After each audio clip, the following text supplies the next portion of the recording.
Audience, there are lots and lots of spoilers for Star Trek Picard Episode 6, The Impossible Box, and all the episodes of Star Trek Picard and the wider Star Trek universe. I love that we can call it a Star Trek universe, so beware and please attend carefully.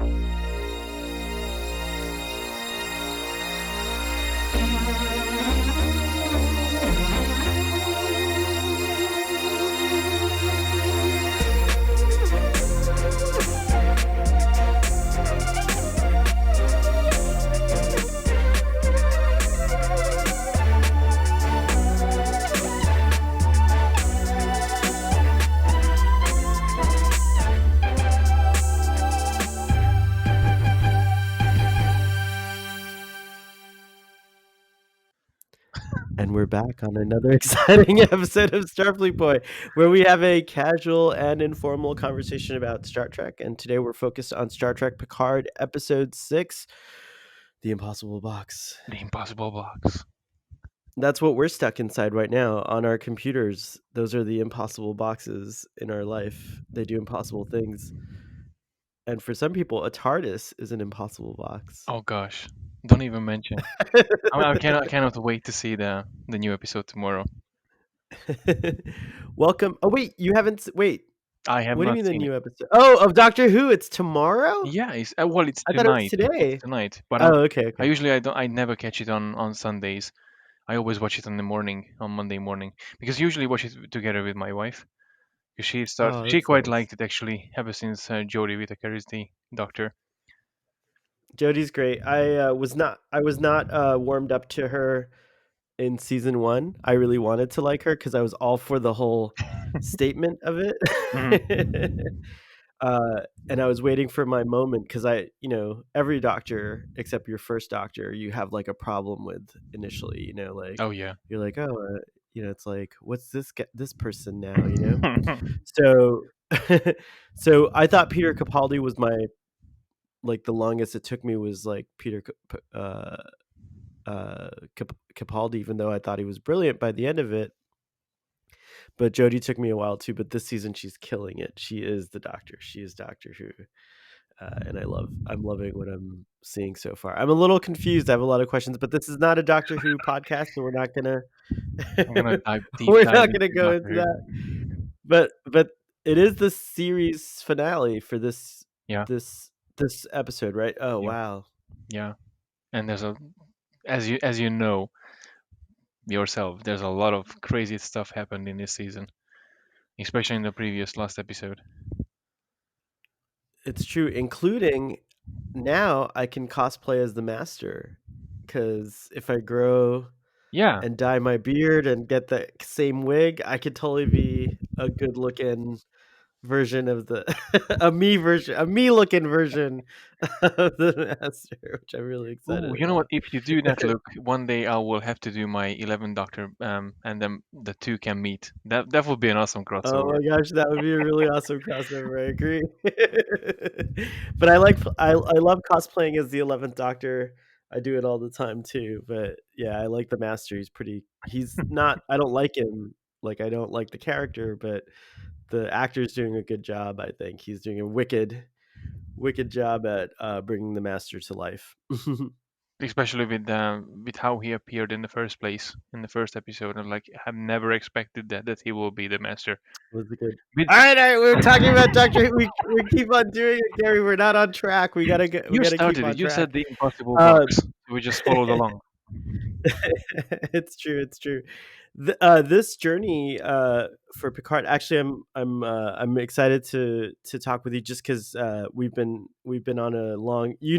The history of Starfleet Boy, and so I feel like it's a good way to kind of like take a deep breath and just relax for a second. You're my warm blanket, as you like to describe Star Trek, Gary. You're one of my You're one of my warm blankets for this Oh, podcasting experience because this has been a really intense week. This episode, I feel like, has been the most triggering episode for people who don't like the show. mm, And then for me, I got all triggered too because I was trying to trying to pick yeah. some fights and stuff like that. And so I'm just like, I don't know what your rating is, but I know it's not going to be like below a 5. So I'm very excited to just I I have to be honest with you. I mean, all of these episodes. I mean, I'm not sure if you read my reviews on the blog, but Not yet, I just saw that you posted it. By the way, I also loved your "I'm back" video, which I did have time to watch that. oh I watched Picard, and then I watched that, and then I came online, so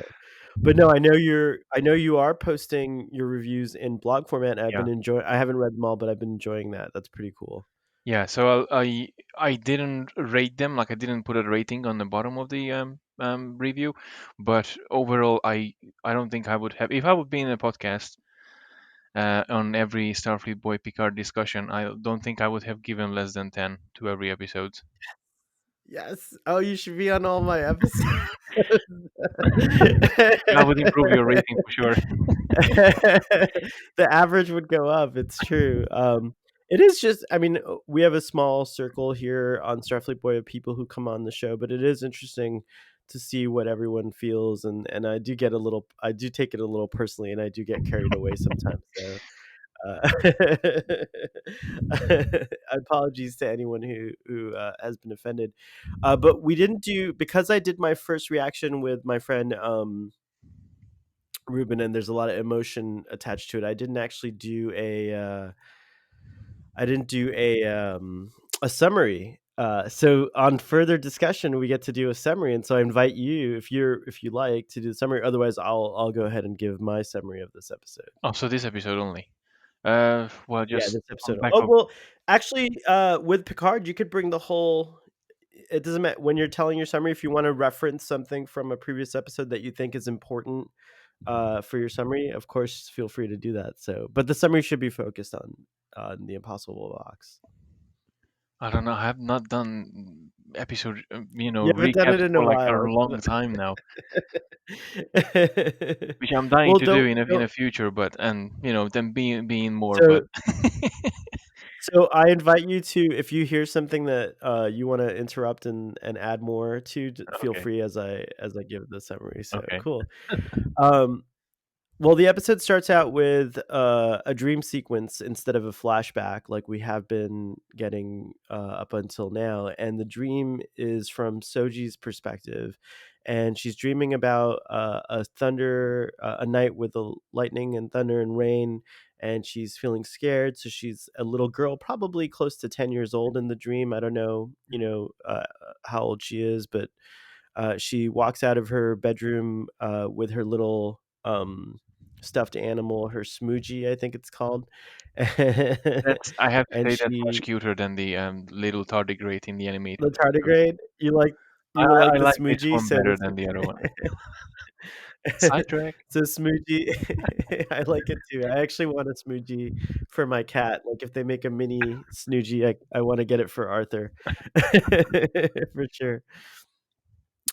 In the dream, she is compelled to walk towards where her father's laboratory or his workroom is, and she opens the door and she sees all the orchids that he's working on, and then he yells her name and she wakes up. And when she wakes up, she's in bed with Narek, and she and Narek have like a really kind of interesting flirtatious conversation where she's starting to get annoyed with him constantly trying to figure out how her mind works, and he's starting to kind of feel frustrated, I think, with her not opening up to him fully. So anyways, we get that, and then we cut to the Enterprise, and we have Girardi, and the Enterprise. I just called the La Serena the Enterprise. I'm starting to La get used to it. Enterprise. That was so bad. No, we go back to La Serena, and Girardi and Picard are sitting down having breakfast or a meal or a snack or something, and she's kind of decompressing her feelings about kind of briefing him as to what happened to Maddox, because by now everyone's realized he died, and he was already in really bad condition. So it's easy for everyone to believe that it was just the treatment wasn't working. Except for Elnor, who sits down at the table, and I think so after a little bit of dialogue where they teach Elnor about the Borg, and they talk a little further about the mission. Picard, after he gets a little emotional, excuses himself, and then I love the scene because Elnor kind of gives Girardi like a glance, and he's like, "Should I have outbutted at that time?" And she's like, "Yeah, you should have." Because I think she's afraid that Elnor knows what's going on. He's very intuitive Mm. about other people's states of mind, and he's very protective of Jean Luc. So the two of those things combined together make him quite an adversary. But anyways, she gets mad and she walks off too. And Elnor, I think he feels bad, but I think he knows what's going on with Girardi. He's suspicious of her at this point. Probably. Um, Too bad he left behind. I what's that? Too bad he left behind. Yeah, And it's at true. this point, of course, you don't know what's gonna Well, I don't think he's left behind. He chose to stay behind it. I've watched it like 4 times. It's very clear to me after watching it that he's actually choosing to stay behind for a reason, and we could talk about that when we happen. get to that part of it. But I will say that the next scene is one of my favorite scenes. We get Picard in Chateau Picard, uh, reviewing information about the artifact, so that as he often does, he goes into his ready room. Mm. In this case, it's his chateau, and there's that beautiful scene where he's finding out that Hugh is the director of the Borg reclamation project and what's going on, and then he sees like himself as Locutus, and Yeah, that was the choice to brilliantly, Ed, and it got it yeah together for sure. the choice to do it that way was pretty powerful, I think, and it reminds us very quickly that Jean-Luc is still dealing with the trauma of becoming a Borg. I don't think it's something that in the last episode it's like how Rios is like, "Oh, I totally forgot that," because Jean-Luc doesn't have any like parts Implants, showing, but yeah. there's still technology on the inside. He does have a few Borg implants that were not able to be removed, if I'm understanding correctly.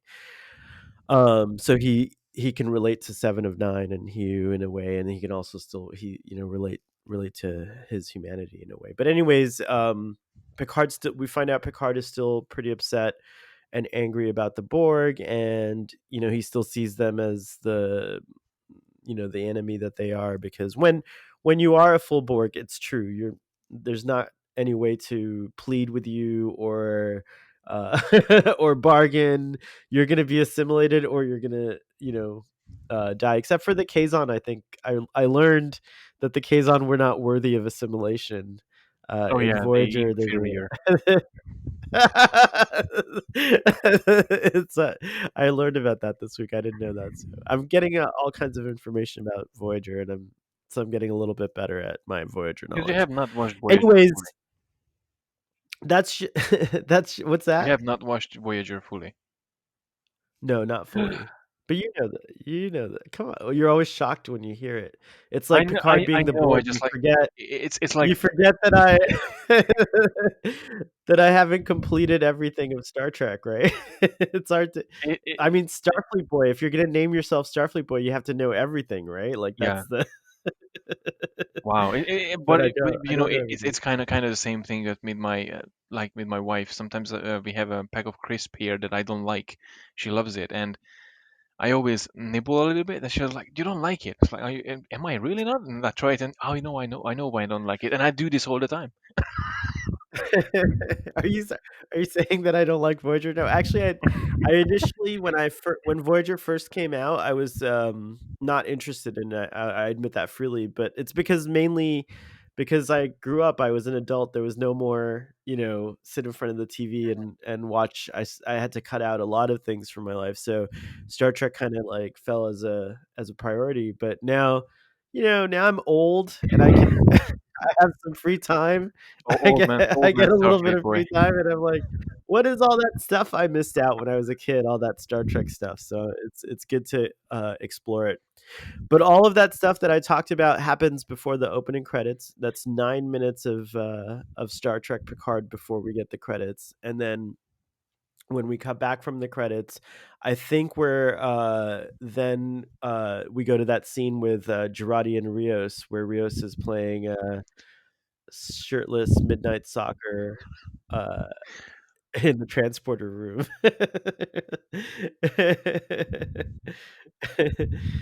So yeah, we get a new uh, interesting development there, where it looks like Rios and kind of we find out that Rios and Girardi have attractive feelings for one another, sexual feelings, and so they go off and have a romp, and then, and then we go from That's their there to reclamation project.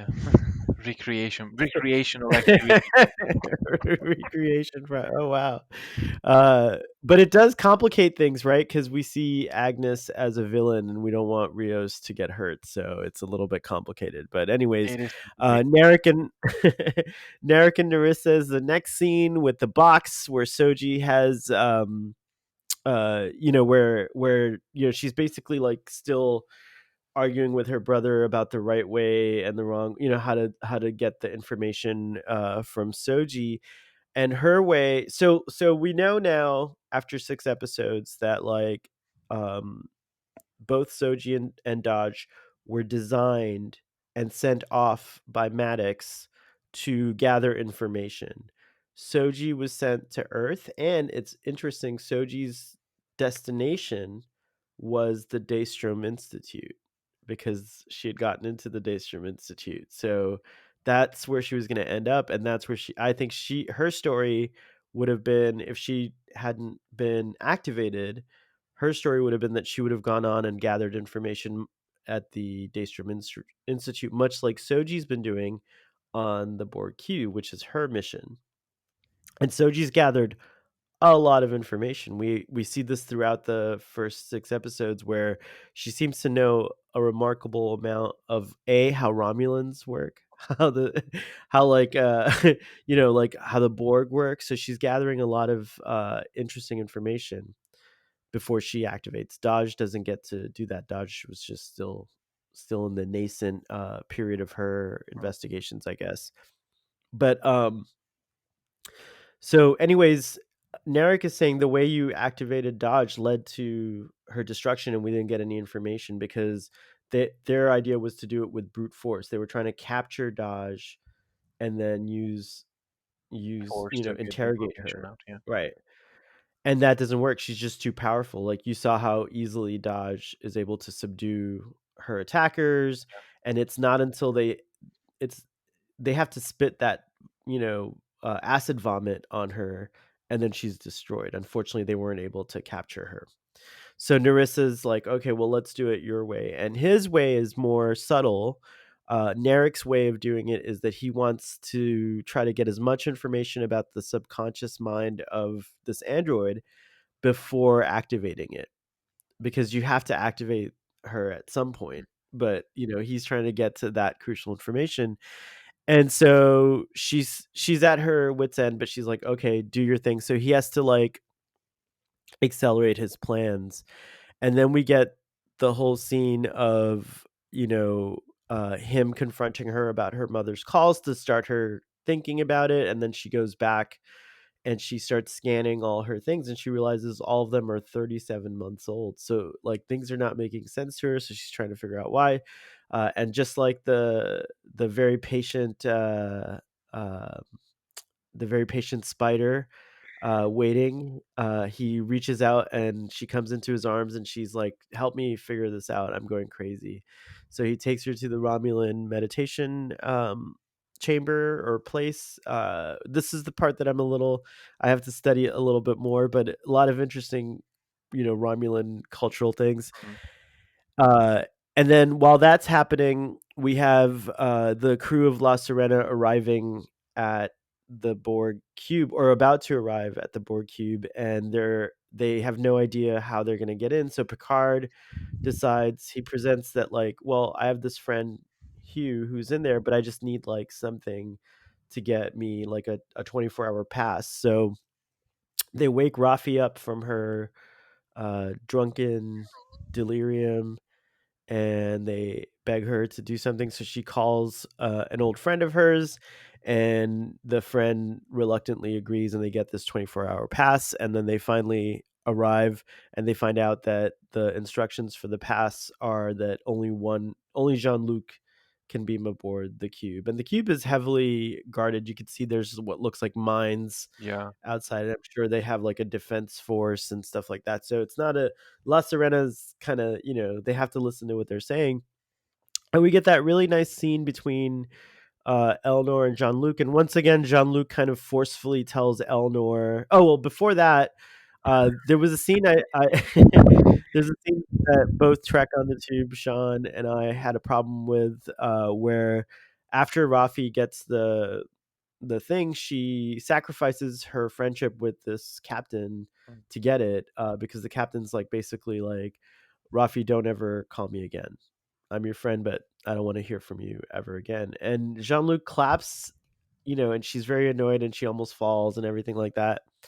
And I was like, that's so out of character. Like, why would Jean Luc clap at Rafi? And I do think that genuinely Jean Luc was trying to say thank you, but it was probably came across as condescending to poor Raffi, and she's a mess.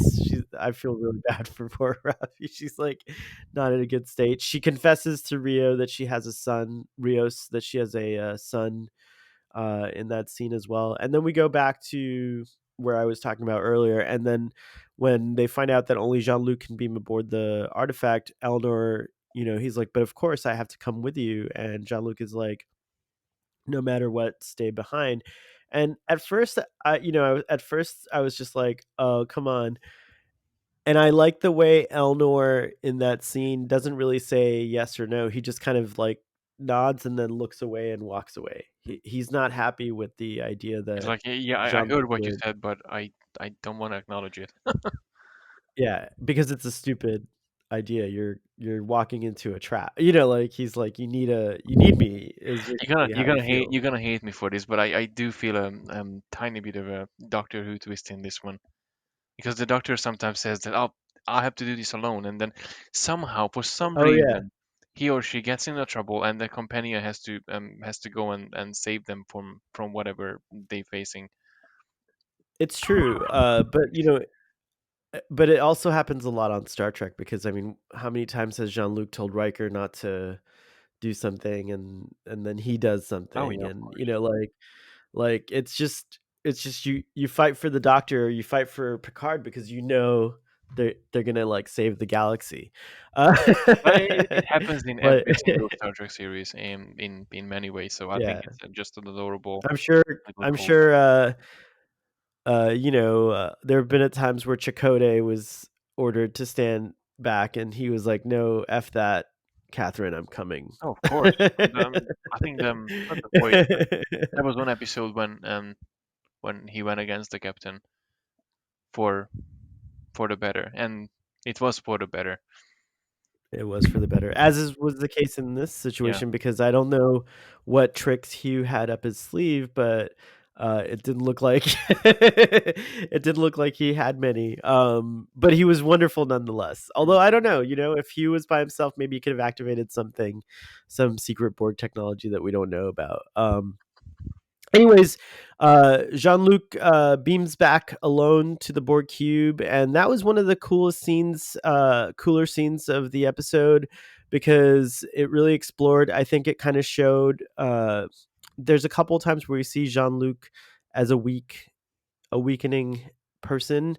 One time he's holding Daj's necklace, and the hands are shaking on La Serena, and this time where he actually loses his balance, he's Yeah. overwhelmed by the flashbacks and stuff like that. So it's a hard scene to watch, but something cool happened. I don't know if you caught it, but the camera kind of scrolls down, and it shows one of the not reclaimed drones, the dormant drones, activating. Yeah. Yeah, So I that did was catch that. interesting. I did Like, catch that. something happened. Jean Luc activated one of. one of the drones, and then another reclaimed Borg recognizes him later on and says "Locutus," which is interesting as well. So I wonder what that means. But anyways, as he's losing his balance and it looks very scary, all of a sudden some hands come and grab him, and at first he thinks they're Borg drones like that are trying to assimilate him, and he's like, "Unhand me!" And then all of a sudden you hear Hugh saying they're trying to help you because they don't want you to fall, and we get that beautiful reunion. And I was very pleased, and I continue to have the same emotional swelling when I see that scene. I was very pleased with how it played out, and seeing Hugh and Jean Luc together warmed my heart. But in addition to that, I think you'll have to help me if I'm wrong here, but this is the first official reunion of a TNG character with Picard, with Jean Luc. He's met Seven of Nine. She's a Voyager character, but this is the first time we see I him think so. reunite with a TNG character, and I thought that was special. Yeah. It feels like it anyways. I mean, I think in the next episodes we're gonna get another joyous reunion that's gonna be very exciting. But Long awaited. I think that the show did a good job for me at treating that with lots of care and like making it special and making it feel good and right and all that stuff. Anyways, Hugh says something really beautiful. He says, "I don't know why you're here, but whatever you want, I'll help you." Which is that's exactly what he Picard was hoping to hear. And Hugh gives him a big, and he's like, "I'll take a friendly face," and they give each other a big hug. And it's also the first time I think that Jean-Luc has met a character that didn't have a problem with him right away, which was also like they were genuinely like really happy to see him, because up until now, like, Rios is like, "Don't try, I'll Yeah, be don't your try to pilot, but don't try talk me to up, and then be Raffi was my like, "Get out of friend. my place," or everyone Yeah, was like like having I issue hate with him. you." And the Admiral didn't like it. No one likes Jean-Luc. Poor Jean-Luc. There's like a lot of people that that don't like him. You're almost But we masquerading him finally as a poor old Scrooge of Starfleet or something, which he played the actually hermit of Scrooge, the Hermit of the Bar. Yeah, he's the Hermit of Labar. He's my favorite character, the Hermit of Labar. But I changed my Twitter handle. I was so inspired by Admiral Clam. Le Mythe de Labar. I don't know if I keep saying that wrong, but whatever. I apologize to the French speaking audience members. But anyways, uh, Hugh immediately offers him his help. So while Jean Luc and Hugh are investigating what's going on and where Soji is, because she can't be found, we find out that she's being manipulated. The Narek is playing his end move here, and he's getting close to getting what he needs. So all of that's happening simultaneously, and then all of a sudden, Narek betrays Soji. He gets the information. He finds out some details about the planet that she was possibly created on and what she might remember in her subconscious. And Narissa, his sister, is very impressed, and she's like, "Ah, I have what I need," and she goes off somewhere. Um, and then at that moment, she a poison opens up out of it. A poisonous radiation gas opens up out of the little puzzle box that they had been playing with throughout the episode, and that like fully gets her into android mode, and she starts tearing through the floor, and it's really quite a exciting action sequence. And she falls, literally falls. Jean-Luc and Hugh are also looking for her, and they see her back on the grid, so they try to figure out where she's going to be, and she literally falls out of the ceiling right in front of Jean-Luc. And it was very exciting for me. And then we get kind of like a reflection, or another version of Picard meeting Daj with Soji, where he's like, "Soji," and she's like, "Do you know me?" And it's kind of cool that they kind of had that same reaction, and just from like a narrative perspective, it was very cool to me to see that. Yeah, And so he convinces her to run off with him, and then he and Hugh make it to a secret part of the Borg ship that the Romulans don't seem to know about, which is the Borg Queen's cell. And I wonder where the Borg Queen and I wonder where the Borg Queen is in this scenario, because she's clearly not on the cube. So I wonder if the submatrix collapse happened because the Borg Queen left the cube. I don't know. I kept thinking about that too. Like either the Borg Queen has a cube that she can accommodate, and she will be like the the flat cube of the Borg Armada or something, or every cube actually comes with a chamber for the Queen for just in case. That might be The just a Queen, design as structure. we know, the Queen exists everywhere simultaneously in the collective. Like she can be present in any Borg ship she wants to be in. The way that the way the Queen function works on in Borg society is really extraordinary because she's one of many, but it's all her. Like Yeah. it's a really cool concept. So yeah, so at some point the queen must have been on this cube, as is, or she left before the cube went. It's a very Well, interesting she question. does have the Anyways, technology, according to this episode, to leave the ship anytime. So that well, that she might yeah, explain the exactly. thing that she can just go whenever and wherever But she even wants. But even before the Sakaran technology was assimilated, like in First Contact, it's kind of established that she can also exist. Like there's like a queen subroutine on every Borg ship, so there's like maybe a queen on every ship, but it's still Like not actually. talking Yeah. to a central command queen, which is somewhere, on the Borg homeworld.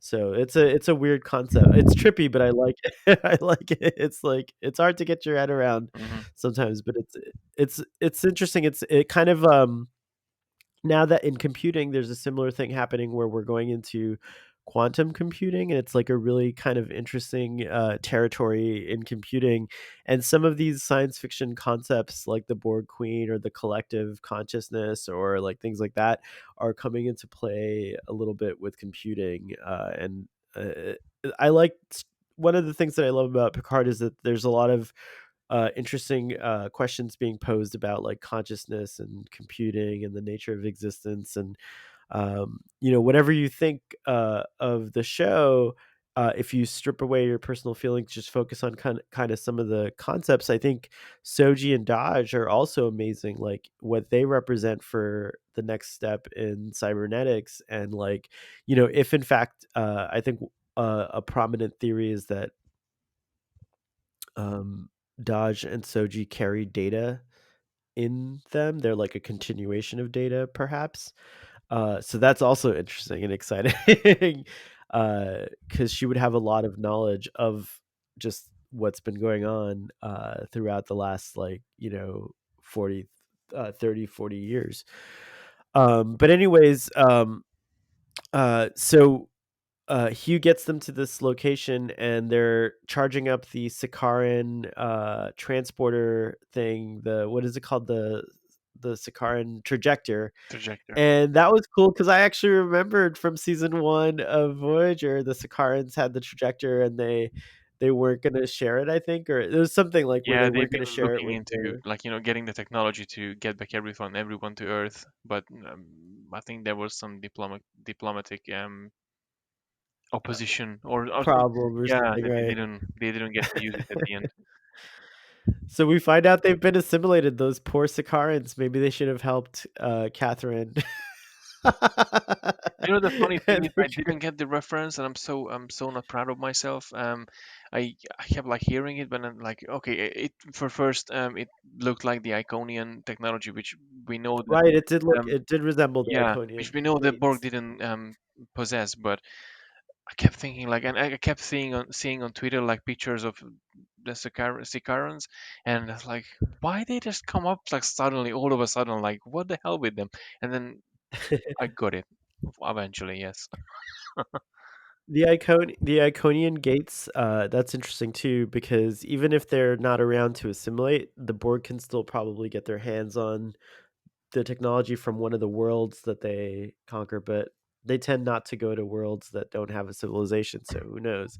But the Romulans are definitely after Iconian technology, for sure, and Picard destroyed the gate in TNG, and then in DS9 I found out, I forgot about this, but it happens again, and then Cisco destroys another Iconian gate and prevents the Dominion from getting a hold of it. So Oh, that's something maybe as the well. Iconians. Been a A lot while of people want to see. been a while when I A lot of revisited people want to. DS9.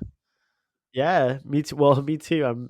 And now I visit it inebriated, so it's not as, so it's not like I'm really paying attention when I'm watching it, but it's fun. But anyways, so Elnor arrives.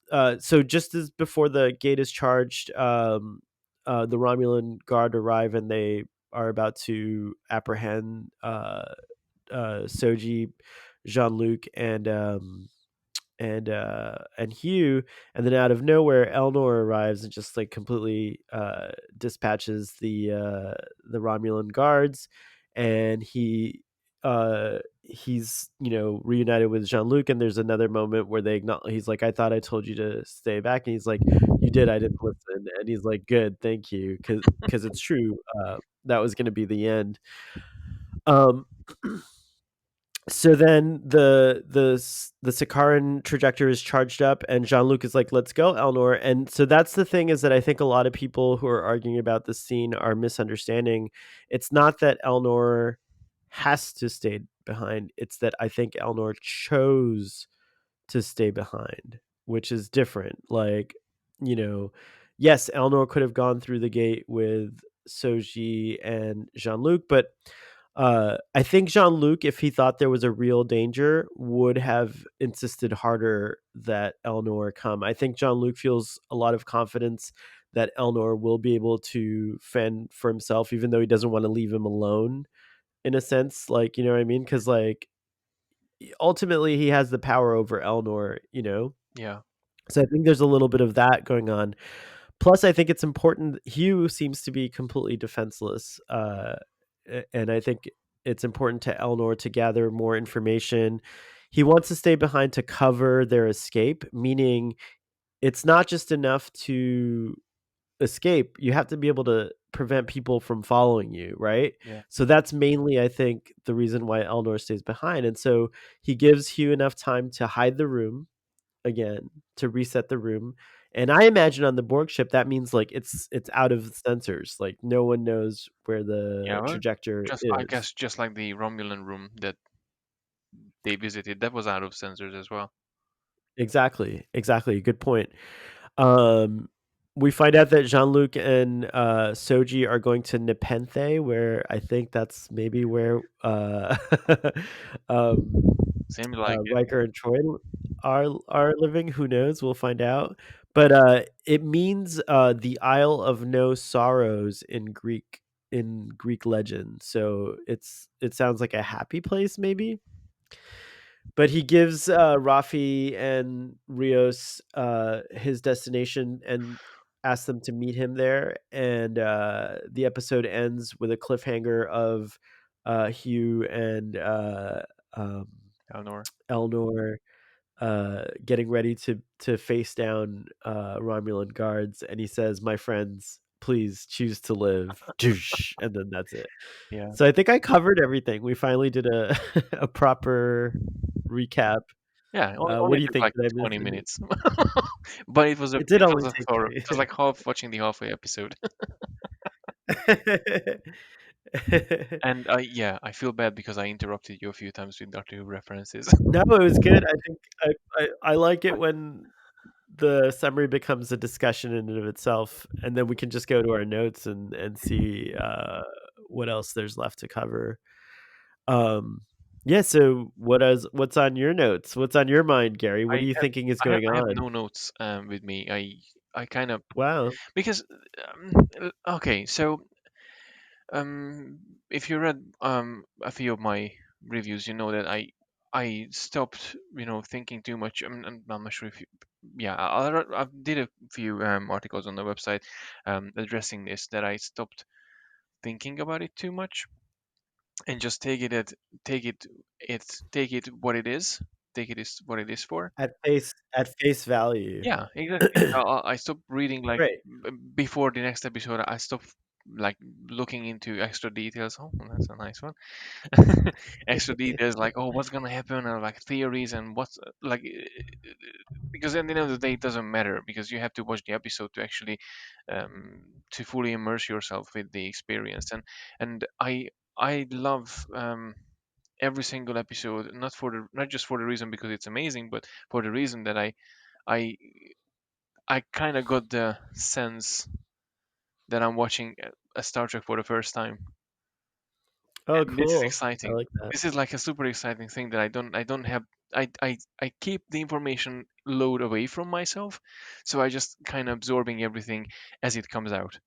And obviously, I have a conversation here and there after with people on social media and on private, but that's it. I'm not like obsessively going like I did before with Discovery, and I think That's good. I think because it's that beautiful. frustrated you before, Oh, yeah, it so a lot. but I'm just aside from that, but surely in your mind, there have to be some things that you're like, "Oh, I think it's going in this like, what are your personal suspicions about what's going on in Star Trek I Picard? I have no idea. I Yeah, I genuinely feel have very no much the idea, same, it's funny. and I'm really excited about this because kind of, I mean, Discovery season 2, you know that, you know, oh, someone's going to be, or a person going to be the Red Angel, and Pike eventually gonna leave.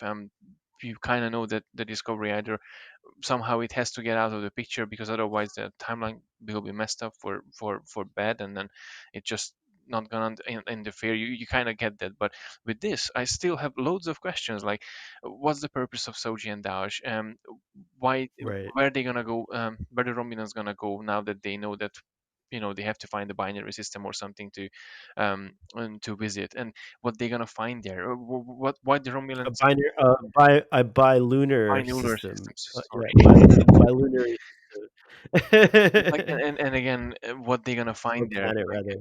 what the Romulans really fear of having the scenes there. I mean, the scenes didn't, destroy the Romulan people. They kind of destroyed their own creators in Mars. So, like, there's a lot of things that it just doesn't really fit at the place. Why Agnes killed in Maddox, which I'm pretty sure she didn't want to kill Maddox. But I'm kind of Yeah, waiting it for didn't that seem like she clarification did. as well to see what was maybe O or someone from Starfleet like got into her to, like, hey, you have to do this otherwise you're gonna die.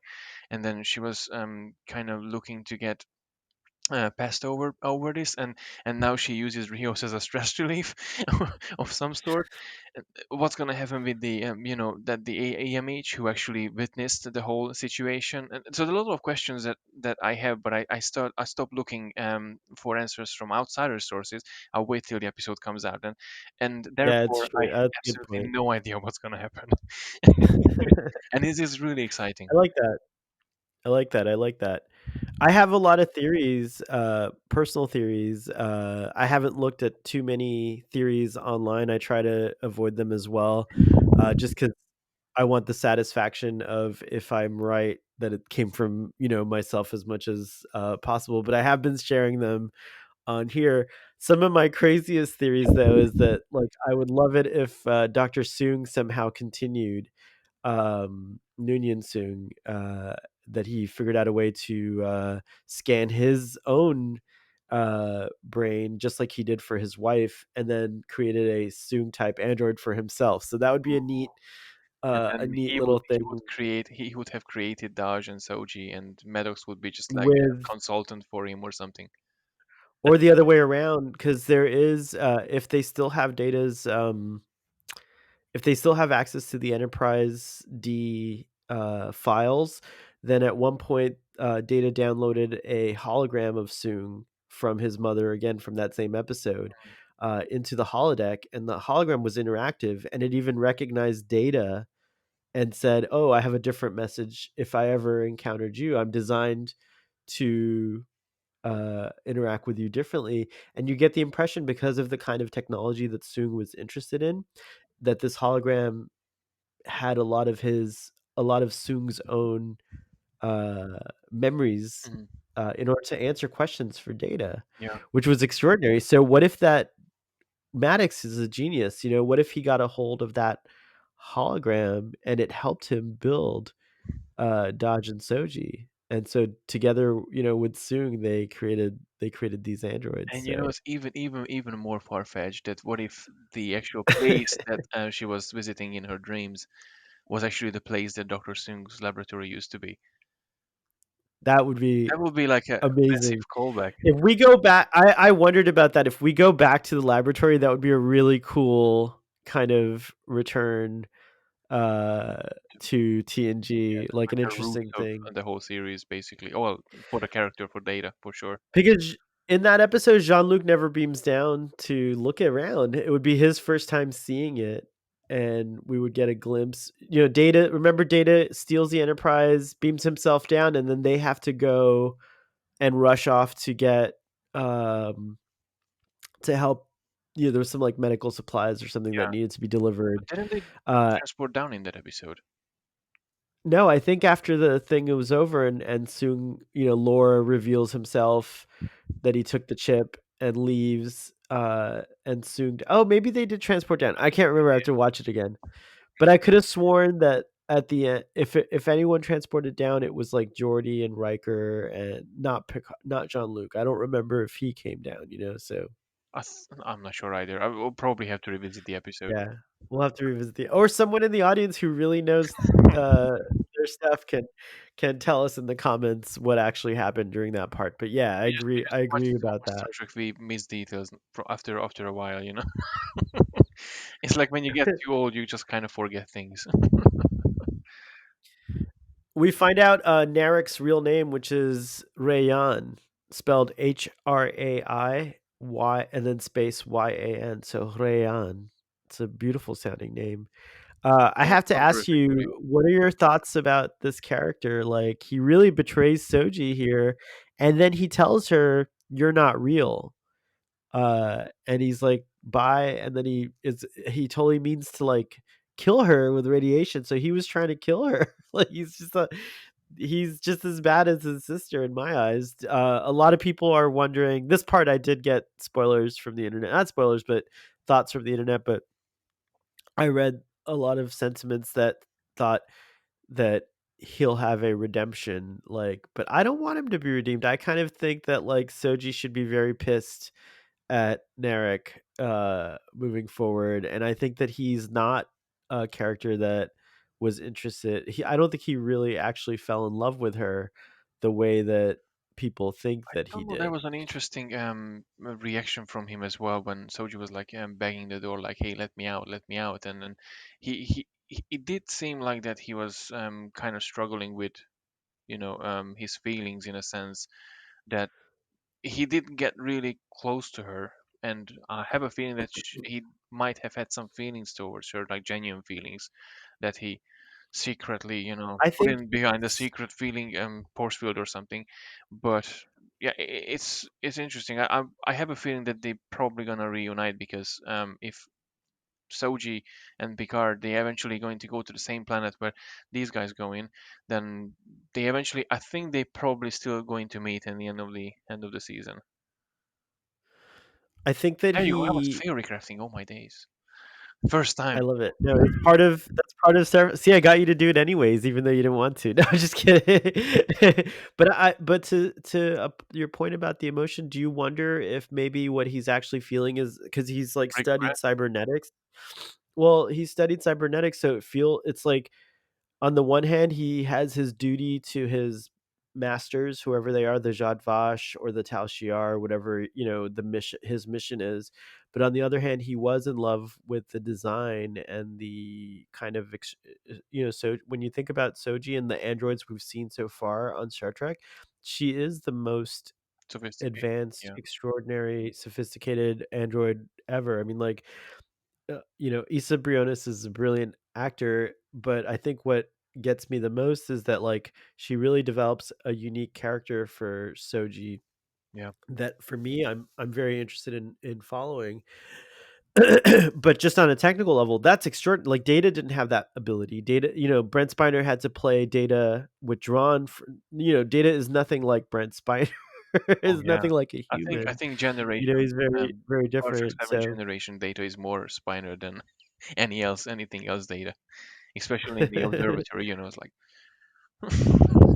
talking to the tricorder. Right, when he gets his Yeah, emotions, it's a different dynamic for sure, but but I guess what I'm saying is, like, even she's already like that, and then just, like, the extraordinary technology of, like, she seems human completely, and, she you even know, yet bleeds. she has this.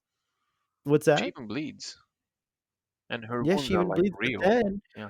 but when she needs to break a floor, her fists were not destroyed. She can somehow strengthen parts of her body or reinforce them, and maybe that's with Borg nano technology, like, I think they described that 7 of 9 has a similar, feature where, like, for example, if she needs to punch through a wall, the nanoprobes will create more strength in that part of her body. It's a great, it's a great plot device because you could use it It's to explain interesting because anything. I'm not sure if you noticed, but before she fall asleep again, she kind of punches her hand with a sharp And tool or something, and nothing happens. nothing happens. So, yeah, it's Maybe it's the interesting, head like, that those is kind of things. actually a Yeah, because vulnerable both part. Soji and Dodge have It's like maybe Maddox bleeding. or Sung was creating her, and it's like, okay, there's no way they're gonna go anywhere else apart from the head. So let's create the head a bit more realistic. That could have happened, it's true. But yeah, she shows extraordinary ability, so I think he's mourning. I wonder if he's in love or if he's in love with her as a machine, like, as an accomplishment in cybernetics, since he studies cybernetics so much. So I still think he's a villain. I like the actor a lot, Harry Treadaway. I agree with, Hugh. He's a dashing young figure.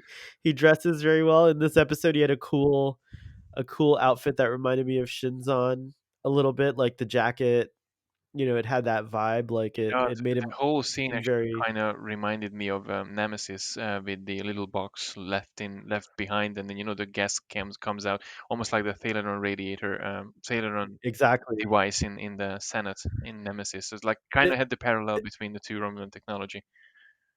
it's true. I 100% agree with that. I thought about the same exact thing. So, yeah, those were my notes on Narek. So, I'm glad.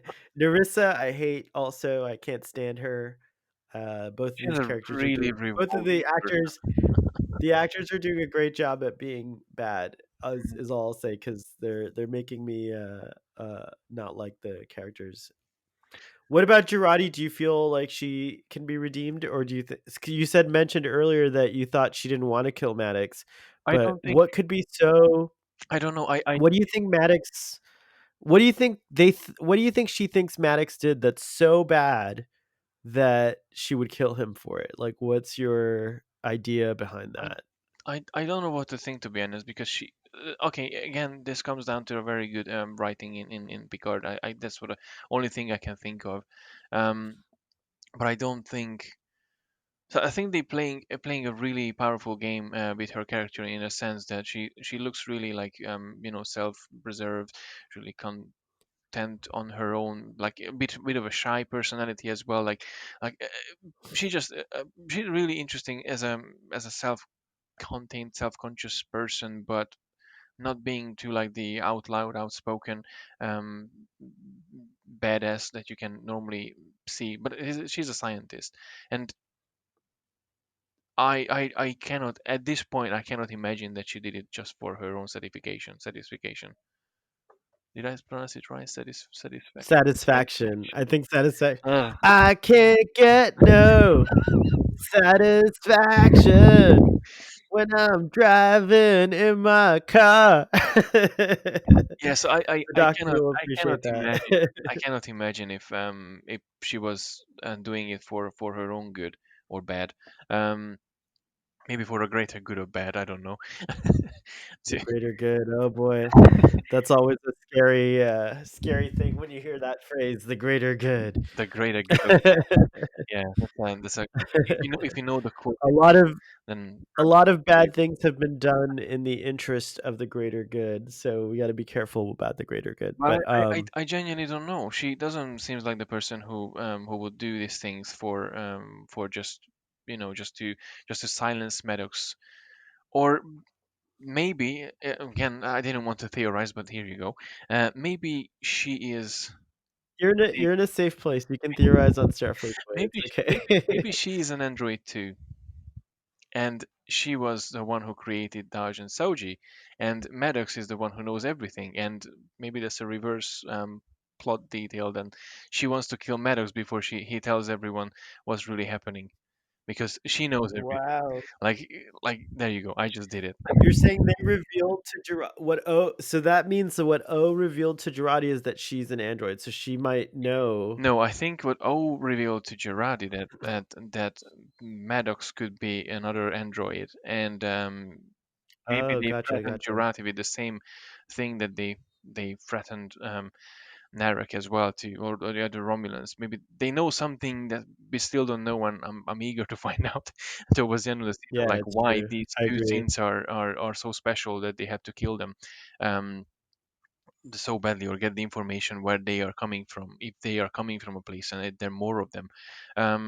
But just again wonder, and gonna be totally wrong with this, I'm sure, but maybe threatened Jurati to, okay, don't let Maddox is an android, kill him, but in reality maybe Jurati is an android and she just What if killed her the create. I don't what know, if it's the crazy. what if the secret that the Jad Vaj are protecting that's so mind-blowing is that everyone is all life is synthetic? Okay, See, that would mess up I think that's what would mess up someone is to find out that knowledge. But I hope they don't go in that direction because it's scary. I would feel my brain would short circuit. Yeah, I'm kind of starting feeling myself like Janeway with the in the aborted reality relativity, saying just don't start. I'm gonna get a headache.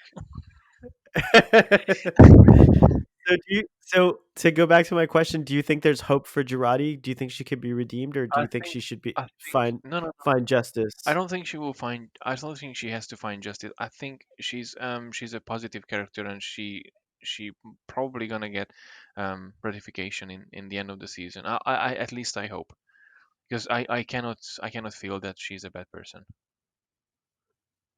Wow, Somehow that's what I feel. I love your devotion to Girardi. I feel a little bit different. I definitely I'm like, no, I don't like her anymore because she I kills. think no, no, no. But I know she kills, but she doesn't. I mean, just to have the basic that Data almost killed. Um, I'm not sure what's the name of the character, the one who kind of captured him as a prize, or a museum piece, right, right. and he was about to shoot as well. Or we never know if he actually shot he had been shooting the phaser, if they don't I think think at they'll the end work. of that episode, it says that the transporter recorded that the phaser had gone off, but that I think it might have been Chief O'Brien. He says, but I was able to disable it before it actually fired.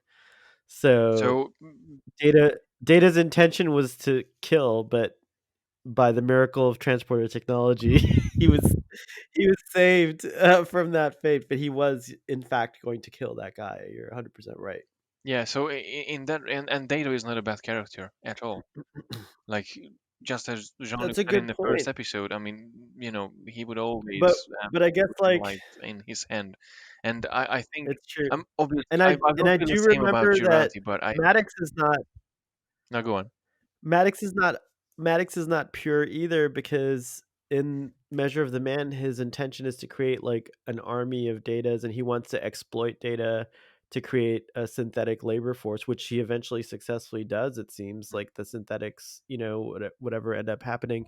But he didn't acknowledge data's sentience. So he didn't think of data as we did, which is a real person.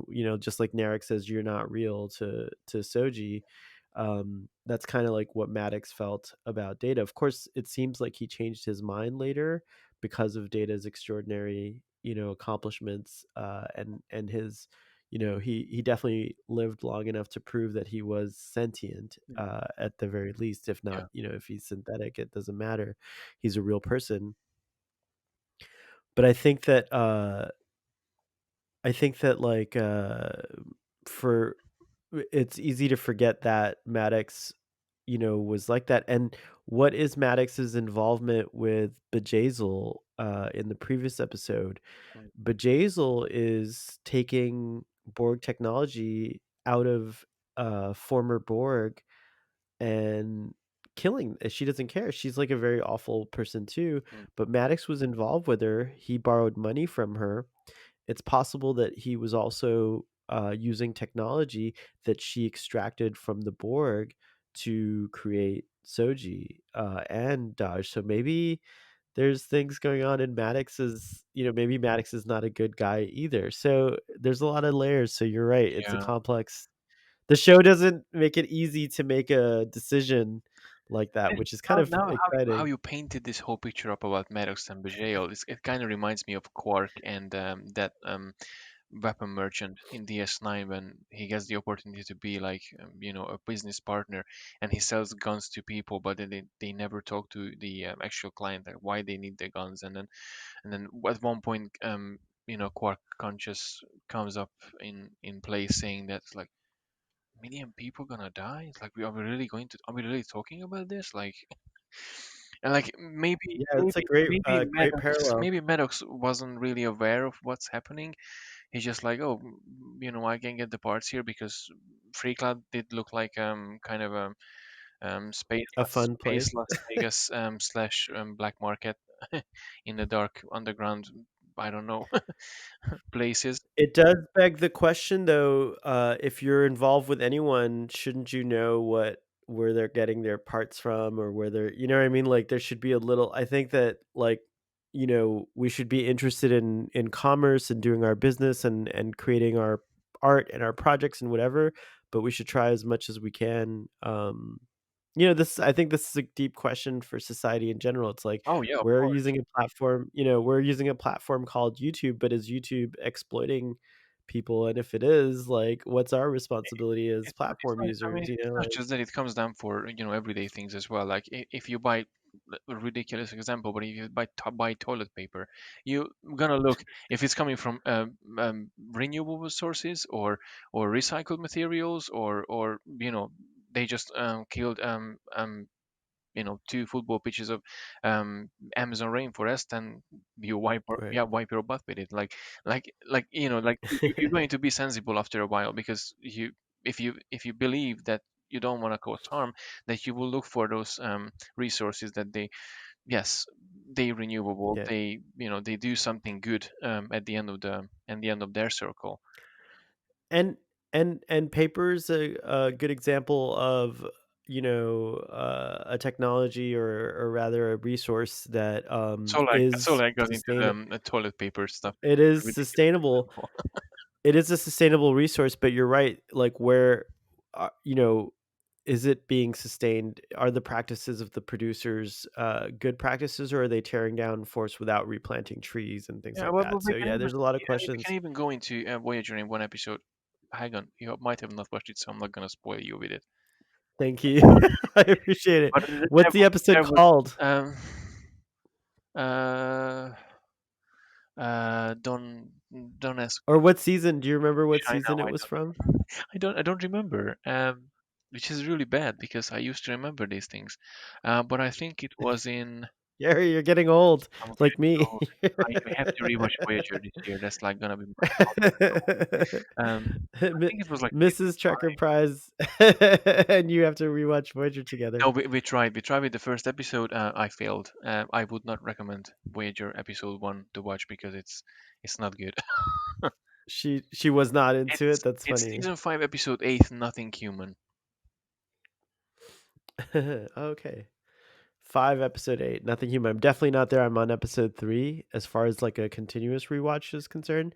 And I have skipped around because I was so excited about 7 of 9 that I said I had to get a little bit So ahead okay, and see what here's she was here's all one about. thing I really want to ask that you who knew about Seven and of course about Voyager and everything, but you haven't really committed to watch the whole series.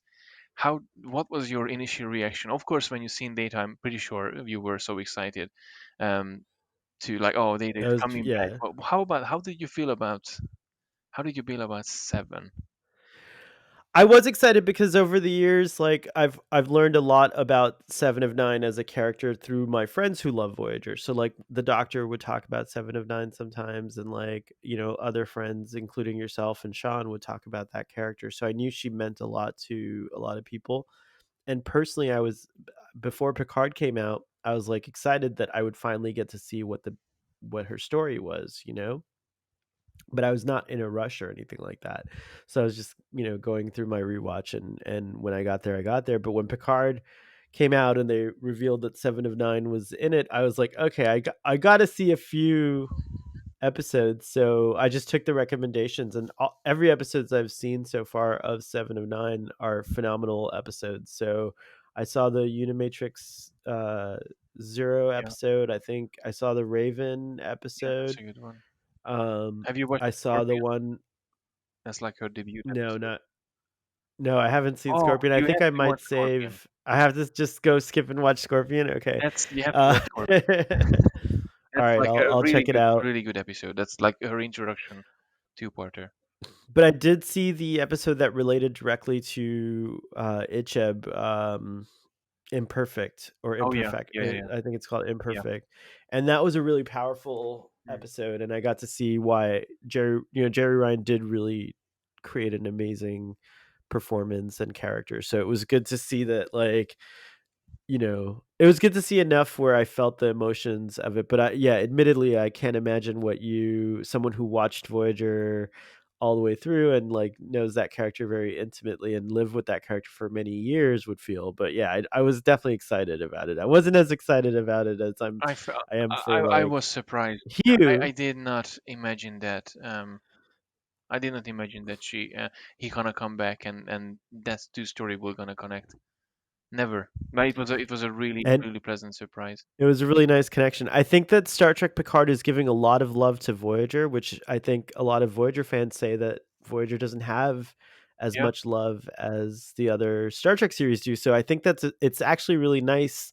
It must feel nice it as a does. It as does. a Trust as me. a as a love someone who loves Voyager to see all these connections to And Voyager. even the music as But what well. I Like I was remember at one point Sean was saying that he actually heard the end of the episode when Seven appeared in the La Sirena. That like wow, that's actually I heard a Voyager theme song in partly in the end, and in the episode you cannot really hear it. I mean I couldn't really hear it in the episode, but in the soundtrack. you It's hear the such an amazing yeah, it's so like getting nice. these Yeah. little bits in this one, and of course when she beams down in the following episode, just like That's a absolute glorious. beautiful. Like Yeah, so I'm glad you're listening to the soundtrack. Now it's I no have longer acquired some, spoilers. so Yeah, no spoilers in there anymore, and it's really good. I love that. Um, for me, Hugh was very emotional in that same way because I really love, as you know, I don't know if you saw the discussion of Iborg that, or if you were on it, you might have been on that discussion. I can't remember, I but don't for the remember. Starfleet Boy discussion, but Must have when been the Hugh yellow came, paper. when that episode came out, I was so in love with that episode as a kid, especially with the character Hugh. Like he was close, he's a little older than me, and like I was like, I don't know why I was attracted to that character, but I was as a kid, as a young person. Um, and so I've always remembered Hugh as a character, and I love that character. And so when I saw the same actor, Jonathan Del Arco, reprising his role. And like we got a taste of him in a previous episode where he interacts with Soji and the whole thing with Ramda and everything like that. But here we really got to, I feel like, see Hugh return. And when he and Jean Luc meet together, to me, that felt like the similar type of thing of like, oh my gosh, this epic character has come back from the past and they're still here, and what are they doing, and they're doing great things. I wanted to talk a little bit about that. That whole scene where he was taking Jean Luc through the reclamation project and showing him what the work is of the reclamation project, and you see this one Borg who has a horrific, damage from the surgery to remove his Borg implant, and then they soften it with like a healing type of device, and it softens and it creates like a smoother face, and he starts crying from his one good eye, and it's very emotional because I mean, I can relate to it to a small degree because, like, I have this chipped tooth, and it would make me feel so wonderful when I, if it were fixed or whatever. Mm, You know, we all have like a little bit of vanity about how we look, and we all want to look the best that we can. yeah, Not just to attract a person to us, but just to feel good about oneself, right? yeah, And so, people who have often been, this is a thing that's a subject that, like, I think, lots of shows have tried to address specifically through the horrors of war, like someone who comes back from war and their scars and things like that. And I think this episode did a good job of going a little further than the normal thing of that of that trope, if you will. And they went a little further and showed like what it means to someone when they actually can look more like themselves, if you will. So it's like Jean-Luc is very lucky. He was able to they were able to, like, physically on the outside he looks human, even though he still has a little bit of these Borg implants. As we establish again, and going back to First Contact, he can hear the collective. He knows when the Borg ship is nearby. He kind of can anticipate their strategies. He's still somehow connected to the Borg, and we see it again reiterated in this episode when he comes on the Borg ship. He's overwhelmed with the connection again. But yeah, it was really nice to see the work he was doing. It's like an important type of work, and it's very, for lack of a better word, humanitarian. And so I really loved yeah. all of And that. even that interaction between the two when they were walking through the cube, and like he introduces everything that he does to Jean-Luc, like that moment, that whole scene was just felt really TNG to me. Like it was just like really like watching a Yeah. bit of a snip of TNG in one episode. Just it's a fantastic experience. I don't know how they did that, but they really captured the essence to the original track, giving something new and And it fun at the was same time. it was even more touching because we realize, so Picard, he gave up like 14 years ago when they accepted his resignation. And then he kind of he turned into the Hermit of Labar, and he like retreated from everything. And when he goes back to the Romulan planet, what was it called? Do you remember?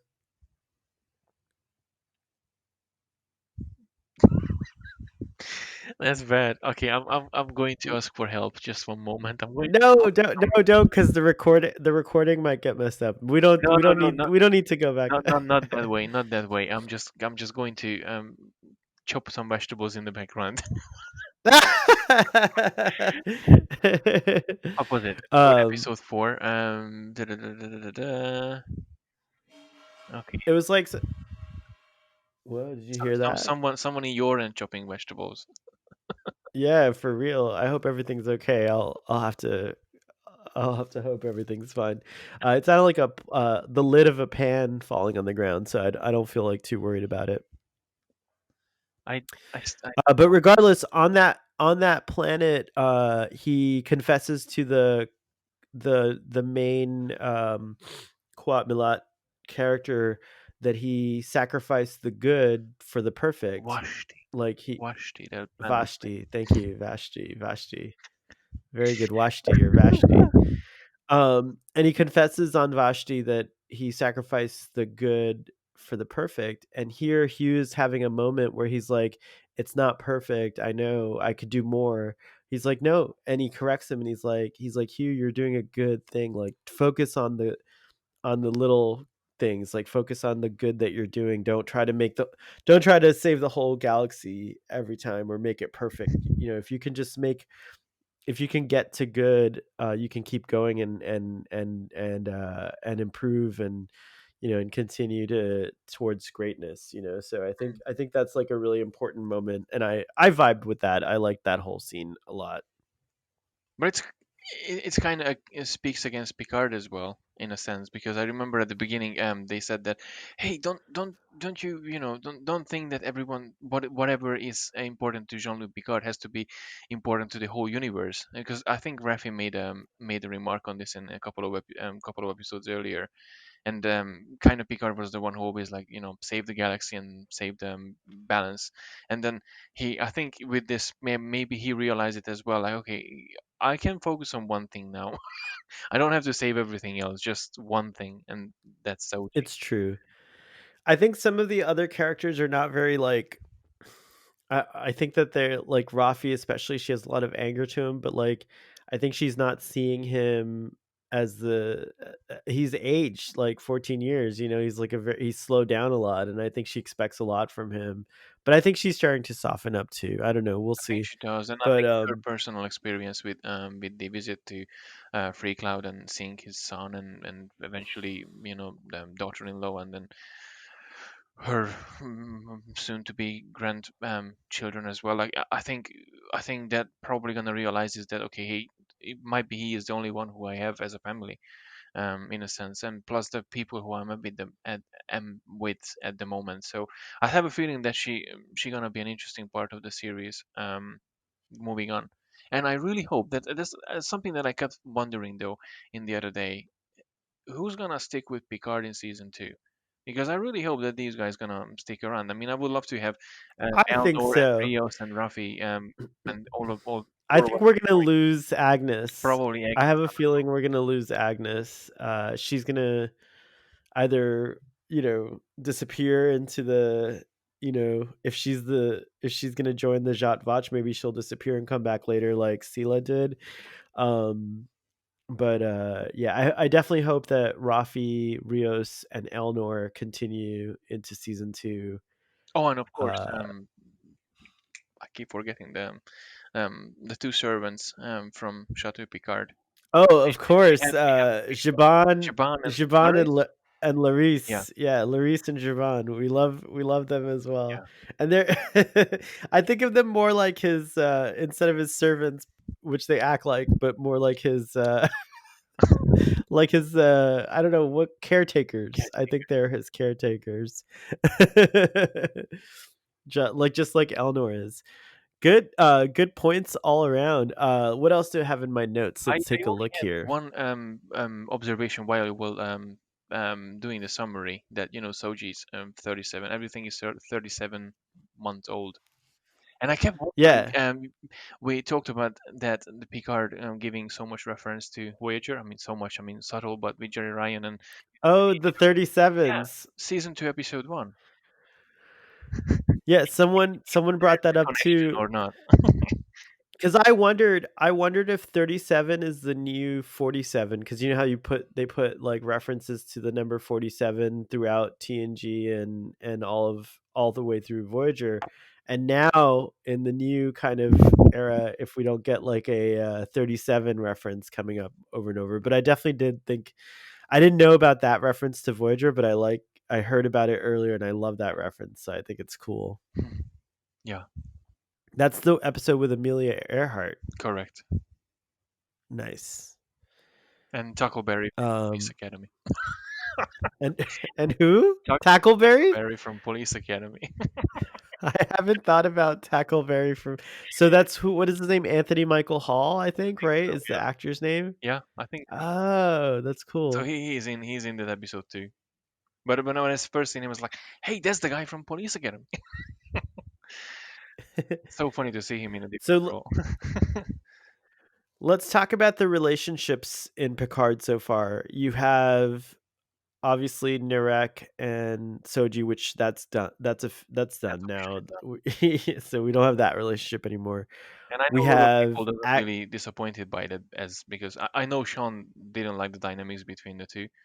Um, yeah, he was very bored with yeah, that I storyline. kind of Yeah. find it interesting, but I'm glad too that it's over because I don't know why, but every time I had this feeling when Narek was behind Soji or like he's touching her head, like when will be the moment when he gonna crush her? Every time I had this strange feeling, Right. You knew it I was always felt coming, so it was afraid that very like yeah. he's going to do some harm to her, which I don't know why, but he just had this persona projected. How do you feel about some of the things that I'm hearing in my discussions is that some people are very frustrated with the pacing. So like the Narek Soji thing happening over the course of 6 episodes. It actually only happens over 5 episodes cuz last episode we didn't get the Narek, Yeah, the Narek and Soji story. But how do you personally feel about the pacing? Like, are you frustrated that some of these things took so long to reveal themselves, or do you like that it's unfolding the way it is? I don't have any issue with that. I mean, I've as I mentioned in the beginning, I would have given every episode a tenner, not less than a tenner for sure. Yeah, we do. No, I, We're the same. We're on the same page with that one. I don't have any issue with the pacing because I think it works. For me, it works perfectly. Obviously, I cannot talk in behalf of everyone who watched Picard because a lot of people watches Picard, but I love how the things are working out. That, and I don't have, to be honest, a lot of reservation, like, oh, I have to get everything answered in the first two episode, or I have to get this one closed in the next episode. I mean, I'm eventually taking on a journey with the character and following how he does and how he experiences the things just in real life. You have anything going on, you interact with people, and eventually you're finding out things. You don't have to get everything done in one day, otherwise what would be the fun of it? I agree. I I, think I, I that's I true love too. I love how they played out everything, and I this is the point when the trailer kind of cuts everything that what happens in the rest of the series, which is awesome. But even the trailer that they released previously, and I only watched the first two, and I stopped watching every teasers and whatever because I was like, no, it's enough. And um, they edited together the trailer that I had a different idea about the show, and then I never thought that gonna be like two androids playing up against each other. Right. That yeah, I thought it was gonna be Yeah, Dodge and the then whole just time. dodge the It's whole true. time, and then she gonna get like from A place to place B, and then they gonna go to Riker first, and then um whatever the Yeah, days I are thought gonna be like. I actually thought the same thing. Riker was gonna be a lot earlier in the show. That's what I love actually is I personally enjoy having my expectations subverted or not, not fulfilled, if you will. And I think the show does that. Like, I had all these ideas and I've been wrong about everything, almost everything, But which I really it's a enjoy. beautiful thing. And I've been sad. I should couple that with I've been wrong about mostly everything and very satisfied with what actually is happening. Like, it's very satisfactory to me and I love it so far too. So It is, and yeah, I was with just curious about the pacing. So I think that's good that you're enjoying it. and You're enjoying that in choice. terms of pacing, it touched on Riker that everyone was expecting that we're gonna see them a bit earlier.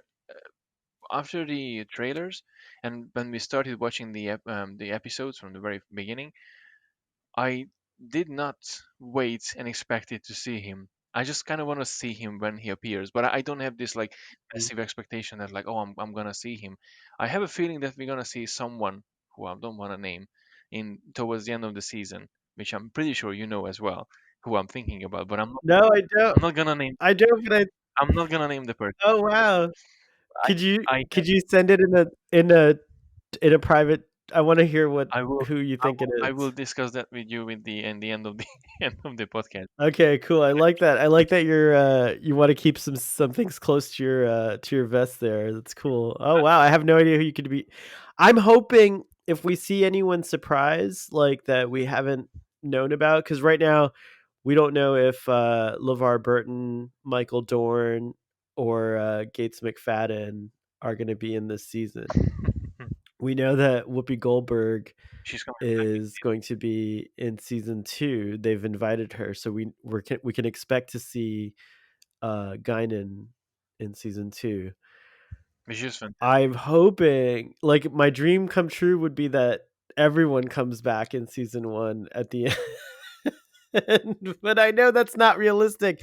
Michael Chabon went online to like just have like some real talk with fans on his Twitter account, and I feel very satisfied with their choices. But at the same time, they could be keeping secrets as well. I think of the writers' room as the same as the Romulans. They have I like their secrets. real name that they only tell each other. They know the real truth. That's what they only tell each other, and then there's like two other layers on top of that that go out to the public. But that's good because you don't want to know what happens at the end of the show, right? Like, there, I kind that's of have a part of the feeling joy of watching. I don't want to. I want to be surprised. part of the joy of watching TV and watching shows and entertainment is like being surprised, and I'm happy to be surprised. So we'll see what happens. Sean made a pretty bold statement about a theory that's going around on Twitter, that a lot of people wonder if the Romulans created the Borg, and he's like, nah, nah, that's not going to happen. No, I don't. So I don't think so either. I mean, the writers has been so good with what happened? What did Oh, I you? had to blow out a candle. Oh, I'm blowing out a candle. I'm being unprofessional. so Sorry. Starfleet needs a fire emergency, fire department emergency, My emergency. Hold on. Here's the emergency podcasting hologram. How can I help you? and program. Oh. All right, I'm back. What I Um, was saying, I forgot. we were talking about the idea that the Romulans might Oh have yeah. created the So Borg. no, I totally dismiss that thing for two reasons. One, um, so far the writing and everything that we witnessed in Star Trek Picard was so utterly good, and in reference to previous TNG episodes and Voyager episodes, and like previous Star Trek, that I didn't have any issue with accepting. And I have a feeling that they're not gonna go down that route that the Romulans created the Borg. It just wouldn't fit the history. And second, it would be just a dumb idea to do. No, I don't. I dismiss the idea that they would create an origin story for the Borg. I know a lot of, TV series and reincarnations like Batman. How many times we got a new actor and a new origin story for every single time with the same setup. Like you don't want to know Right. that. If you want to know the Borg origin story, I would just recommend to watch whatever the episodes are coming from the Borg. We still don't really know how the Borg got created because we have this, kind of theory of Voyager ending up so far away, and then that might have been with the Borg. But I It don't think, linked to yeah, it it somehow, linked right? It's somehow. But true. I don't want to accept that the Romulans created the Borg. I think that would be a really big, mess up as well. I don't really want to accept that humans eventually created the Borg either, because that was in season two. Discovery kind of went into that direction, and some people were like, I just I can't really accept it. Well, I don't know that they went in that direction. I think people Started thought assuming that that because because of I think people were starting to get scared that that's the direction it was going to go into, but I think Control ended up being something totally different. actually made But people were afraid because of the scene where they inject Leland, and you see the green, like it's very similar to what the nanoprobes mm, look like. But I think that technology could be you could it's possible that Control, i- since it's from the future, is using Borg technology, but not necessarily that the Borg that humans created the Borg. Do you know what I mean? yeah Like, I it's possible that Control itself has defeated the Borg. The Borg are cyborgs, meaning they have a biological component with cybernetic implants, but Control is just artificial intelligence, no bodies, no, it's just like machines basically. So that it makes sense that they would conquer the Borg even, mm, and even species 8472 uh are more powerful than the Borg. So it's possible that like in the Discovery future that Control, whatever it becomes, whatever that is, had Borg tech. So I get it. But fortunately, they didn't cross that line, and it's not clear ever as to what the origins of the Borg are. But I do think that if any show could show the origin of the Borg, it would be Star Trek Picard or a TNG era continuation, because that is a big story. The Borg are a huge part of Jean Luc's story. yeah, So I don't know if we're going to get the origin of the Borg, but I definitely think we're definitely going to dive deeper and get closer to the origin of the Borg through Picard. probably. But I wonder if they're gonna go back to the Borg cube after this episode, because it seems like that part that they have to be have to be connected to the Borg cube because Soji is there, and then Picard kind of unfolds all the clues and Well, we still have what we're gonna be there at least for one more episode because we still have to see what happens to Elnor. Like somehow Elnor's stuck there, and so is Hughes. So somehow, I hope that there's a component where like maybe Rios and the crew figure out a way to rescue Elnor. Because remember in this episode, he was like, "Where's the kid?" They were gonna leave to go to Nepenthe when Jean Luc orders them, and he's about to set the coordinates, and then he's like, "Hey, where's the kid?" And they care a little bit about Elnor, not probably not as much as Jean Luc does, but I have a feeling there will stay on. I think in the next episode we'll get some Borg cube action, but from their perspective.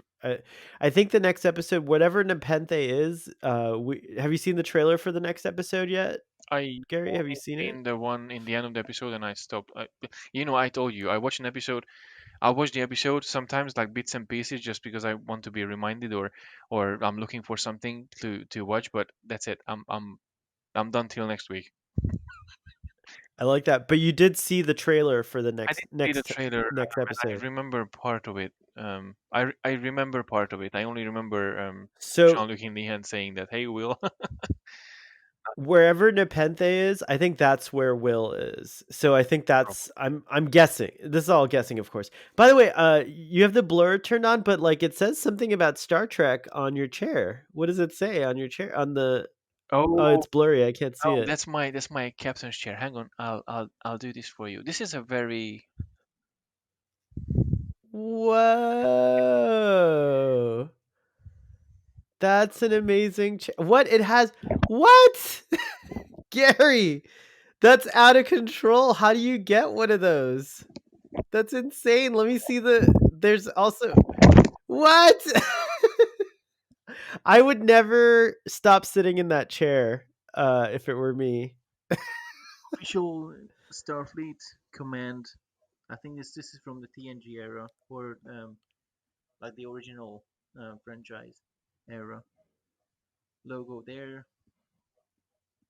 It looks like the original series era, that one. But then that one looks like the TNG era one. So you have everything in your chair is the your chair is amazing. Wow, that's a beautiful chair. I definitely want to talk to you about that chair.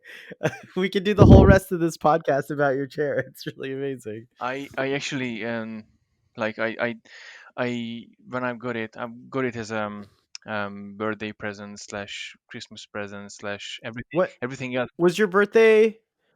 When was your birthday? the same day that Major Barrett's birthday was.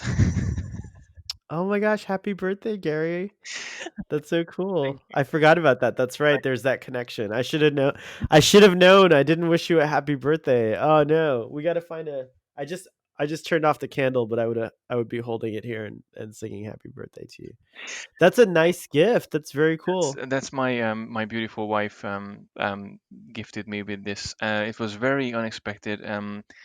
We got a delivery. I went out for the shop, and before I went out to the shop, the delivery guy came, and it was this massive box written Star Trek all over it. And I was like, "What is supposed to be?" and and I just couldn't believe. And I actually filmed myself putting it together from scratch and do like a little review and tryout and stuff. And I'll probably Is it on your not yet. Oh, you haven't I uploaded it. haven't Oh, uploaded it okay, yet. I'm cool. probably gonna cut it together at some point. And Oh, we got the exclusive. We got the exclusive on Starfleet.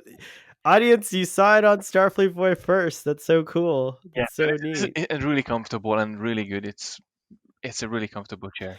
It looks very comfortable. It looks very And it soft. comes in three different colors, and my wife knows me so well, so she put The blue one, science one, science department, right? because Yeah, I very have a blue cool. uniform and I like the color blue anyway. And I think this chair, I didn't look up every details because it's a gift, so you get it. Right, you wanted to. I don't want to. Yeah, Didn't go to the website, nothing. I like that. And That's very cool. it comes in blue, comes in red, and comes in black.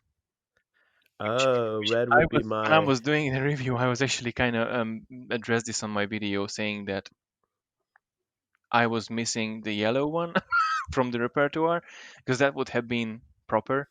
But even though it's a really nice, it's a really good chair, and it's a, like one of the best present I ever got for sure. Really hard Excellent, to very top nice. Well, you are a captain, and that's a very appropriate captain's chair. And you could be a captain on a science vessel, so you could all everyone wears True. blue, I think, and on the and science and vessel. So, just being really quiet about it. This is a science vessel, oh, and very that's nice. my Is little. that the This is the Equinox? Is Equinox. that the Equinox? Yeah, but Very nice I have an model. imaginary ship that I This is a medical science vessel right yeah, here. So we're both, it's a short range even though science I vessel. have to say my chair would be red just because I love the color red, so for sure. But definitely I like the science department the most on Star Trek.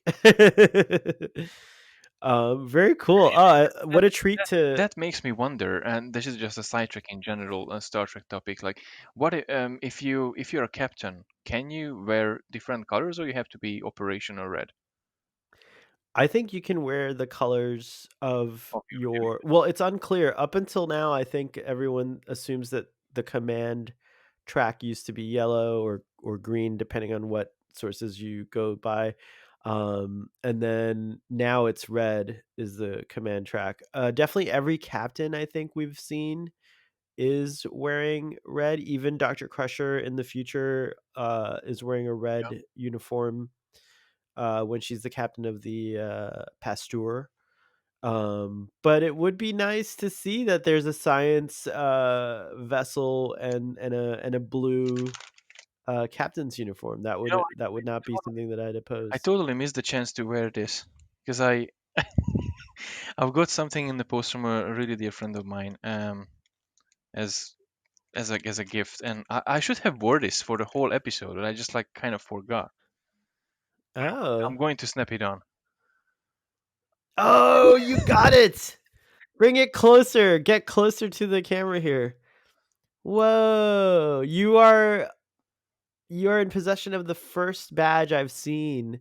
I've seen it online, but like where I've kind of like been able to see it. That's So awesome. Is it magnetic? yeah, it comes with a little magnetic Magnet on the back? strap or Oh wow. something. So I'm gonna try to put it on. Well There you go. done. I of course have this because I'm old. I have the old era Yeah, but I got badge. That screen, almost screen accurate one, but not the shiny one. TNG badges. oh very nice. Yeah, I very actually nice. like better this way, because I like the QMX one that you having as well. I have them as well, but I just don't feel like it's, I would have been like the matte finished ones. They're more screen Yeah, I agree. accurate. I agree with you on that. I would have liked it. Actually, it's That looks mighty nice. The new I do like that a lot of people were wondering is what's the deal with the split in it, and they were like before Picard started they were wondering if that was Discovery era, and then quickly we realized, "Oh no, wait, that's a actually, reference to the yeah, TNG Voyager DS9 Future uniforms, and uniforms." And so that was a cool little reminder that not everything not everything everything comes from ties back to. Discovery. Yeah, It's true. In fact, Discovery takes a lot of things from elsewhere, which is nice. Uh, when it works. When it doesn't work, it's not nice. But but we're not here to talk about Star Trek Discovery today. We got to finish up our discussion of Picard. I think I got all my notes. The only other thing I wanted to talk about was Locutus, the one moment where he's like Locutus, like he recognizes him, and Picard even turns around. That's before he meets Soji, so he's still recognized by the Borg, and obviously, like I think that's an interesting part of this. And Hugh suggests that like Picard is one of the only people that can understand what's going on here because the Borg, even though they're being reclaimed, are still in a way reviled and now they're still hated and not treated like sentient beings. So there's a lot of different things going on. There's the synthetic life forms that are banned. There's like former cybernetic life forms that are treated as not real people, that you could just take their parts from them and kill them. It's not mm. not a big deal. And I think that's important because it does play into, we always try to relate Star Trek to real life. And I think that, like, ultimately we're going to see this tie into like the massive crises that is starting and is only probably going to get worse, of refugees in the world, of people coming from places of, where there's a lot of conflict and war, and they're being uprooted from their homes. And not just that, we're about to see something, if it's, because it does look like it's too late to reverse some of this damage. So pretty soon we'll start to see climate refugees, people that have to leave because where they live no longer is environmentally Yeah. viable, whether it's through flooding, or it gets too cold, or if it gets Uh, too hot, yeah. so it's going to be an Yeah, interesting time in it's a really humanity. interesting time, and for sure for many reasons. But this is a very set topic that I think we could probably devote a whole whole discussion. Lots of discussions too. Yeah, you're right. So I think it was interesting to bring this element back. A lot of people are complaining, like, why are we doing? No, I shouldn't say a lot of people. Some people that I know are complaining that why are we doing the Borg again? It's not, we already did the Borg. I don't think we're done with the Borg. I No, think no, I'm very you can happy with it. always bring something new to the table with every single race. I mean, I would still, if they would brought back the Cardassians for some reason with their, with their sophisticated art and all the literature and everything, and then they going to be spiritual from now on, that would be totally amazing to see, because we got that reference in DS9 that they used to be like spiritual beings, like the Bajorans, and the military eventually got it, you know and take the whole civilization over, and then that's how they started living by. But and the Borg could change as well. Who said the Borg cannot change? Evolve, not to change because Jean-Luc was. Well, that's what they're always doing. They're always assimilating your technological and cultural distinctiveness, and making it their own. So yeah, 100% the Borg are the best evolvers ever. I think also the show is gonna kind of hopefully shine a light on something that wasn't a big deal when TNG and even when Voyager was out, but society today is a lot more Borg like than we've ever been before. Yeah. In the sense that, like, a lot of people are connected through their, it's not a Borg implant, but it might as well be, like, here we go. This Because is, if you want to know something, you look constantly reach on your phone yeah. instead of using the already implanted computer core in your head. And it is interesting that, like, you Is it know, going to flash? none of I have the to do this. yeah, this is my Borg implant.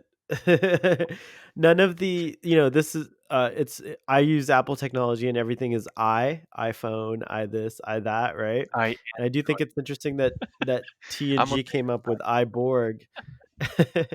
I think it's interesting that TNG came up with iBorg before that any of that I stuff existed. So it's an interesting additional connection, and it kind of hits it home a little bit for me because I'm a huge technological enthusiast.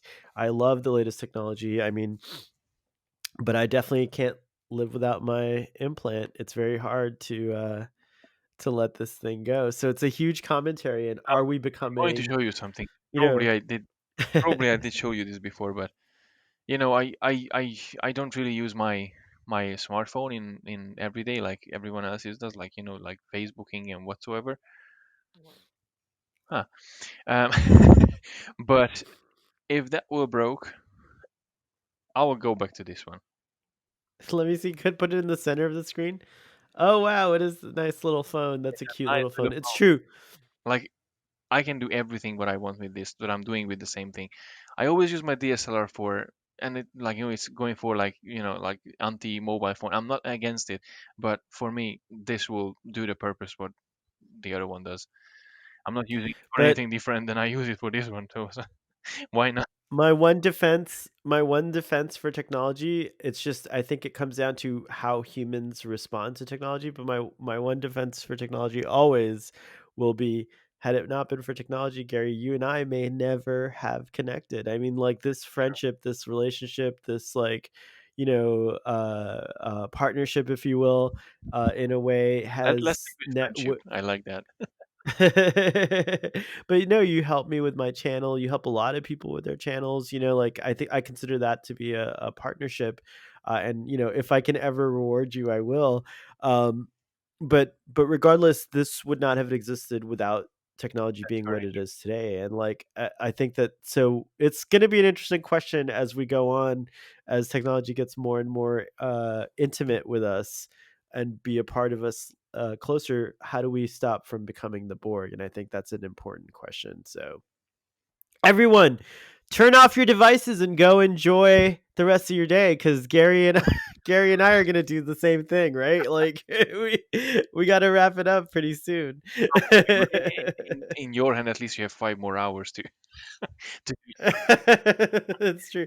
No, I've gotta do some chores and things like that, but I could speak with you endlessly about Star Trek. This has been a real joy It has to been do, but we have to give our ratings even though there's no even tension. though It's not we know it's what's gonna be already. we already know what our ratings is, so let's just do it for the record, which is 10. Yay.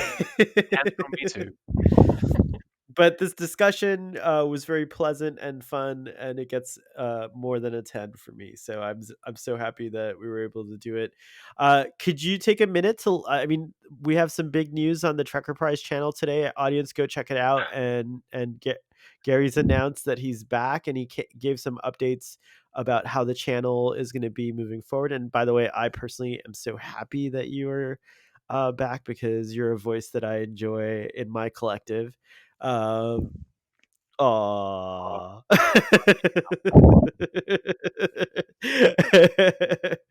But yeah, go check that out. But is there anything else, like, do you wanna promote or talk about before we go? no, I mean, if anyone from the audience or if you watched it, basically just a quick overview. Um, Review is not gonna be posted in a video format as probably the biggest change, which I'm really happy about. In a sense, I really enjoy writing the reviews now rather than making them. It's so refreshing to do that. Plus, as I mentioned, it pays off for the website too. At least I'm using it. And Yeah, yeah, because exactly. you still have to pay for hosting and stuff. So it's and no one pays me for being online. I'm just doing it as a hobby. I'm just a dude talking about Star Trek. but I love that. but Casually and informally like me. I hope you do. But anyway, I'm not an expert. I never was, never considered myself an expert. So I'm just a dude talking about Star Trek. So yeah, season reviews gonna be on a video form, which I'm really excited about. As Doctor Who is concluding this week today as we speak. So that's gonna be eventually happening in Orville, and this everything that comes out in a series is gonna be just a seasonal review, which refreshing, refreshing for sure. As I mentioned, podcast is gonna be in as well, which I'm excited Oh, to yeah. do. It's like gonna be a bit of a new format, new topic. It's not just gonna be a casual conversation about Star Trek. It's gonna be a bit more different. Oh, Uh, interesting. Can't wait to hear it. yeah, And I can't wait to be a part of it. you will be in part of it. At least I hope. I I haven't I sent my hope. I know. official. It is my, desire to be on it, so for my part, yes. So the At hope least I is have the hope is affirmed. Yeah, so that and as I mentioned in the video as well, that I launched my graphic design business, which I'm planning to get more out of this year, or at least get started, because I know it's not a short process. Um, I did a bit of a part in the video as well, so if anyone interested, they can find me at rocktigerdesign.com for more if they want to hire me for by any reason. um, Yes, they definitely should want to hire you. Absolutely, so Seamless shell promotion at Starfleet, boy. Um, yes, yeah, always, I always. don't think there's anything else. I just, I'm just glad that finally I can accommodate doing videos as well. Excellent. Well, it was a joy to have you on the show. As far as Starfleet Boy is concerned, we are we are doing a lot of podcasting about Star Trek Picard, but don't expect that to go on forever. It's definitely going to slow down as well. I have, a lot of things that require my attention. I'm just in a fortunate time where where I do happen to have a little bit of time, and I'm devoting it all to Picard. So if you guys like, you can go and listen to my initial reaction with The Martian, which happened on Thursday, and that one's a pretty different conversation than this one. The Martian and I basically don't agree at all about Star Trek Picard, which is okay. It's still fun to hear points that you never considered before. Three discussions in every episode. One with the Martian, when you don't agree with anything. One with Sean, that like kind of agree, disagree, and one with me when I agree everything. It's true, we should. But we did do a second discussion on Drunk Space Nine. I don't know if you've ever listened to Drunk Space Nine. I think once or twice I did. So this time the Martian came back, and I was also joined by Evan Rocha, who is part of a duo who do a cool podcast called Asking Lindas, which everyone should check out. So Evan and the Martian and I got into. We talked about the Deep Space Nine episode, "The Assignment," where Keiko gets taken over by a paw wraith. I don't know if you remember that one. Yeah, I do. But this was, of course, the drunk assignment, and so so we talk about the assignment. And then we, of course, talk about Picard, and that's where the whole conversation breaks down to a big mess. But you can go tune in and listen to that. And then today, this was so exciting. I feel like you were exactly the Earl Grey tea that I needed, Gary, to send me back into my week in a in a happy mood. So I really appreciate I hope I was the decaf it. version. What's that? What's that? The decaf one. The decaf Earl Grey. It's true.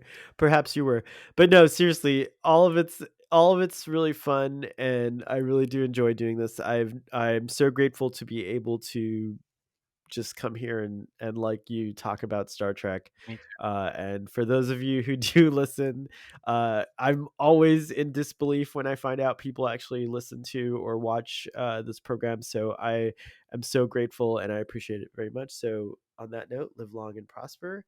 And Jolon True. Live long and prosper. And give me food. Give me food. Oh my goodness. Please, sir, can I have some more?